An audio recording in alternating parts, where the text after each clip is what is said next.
Lehendakariak errondara deitu zituen ordezkariok herrialdeko akordioak lortzeko beharrezkoa den elkar ulertze giroan urratsak emateko asmoz batez ere kohesio sozialaren esparruan. Jaurlaritzak egiaztatu du proposatutako akordio sozialak baduela zertan oinarritu.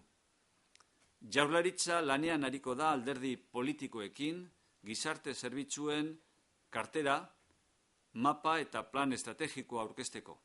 Izan ere, horiek dira arloan akordioak lortzeko oinarria. Era berean, Jaurlaritzak egiaztatu du alderdi politikoek harrera ona egingo diotela 2014ko erakundea eta aurrekontu egonkortasun egoera errepikatzeari. Alderdi guztiek dakite, oraingo lehentasuna ekonomia suspertzea dela eta aurkez daitezken enplegua sortzeko aukerak aprobetxatu egin behar direla.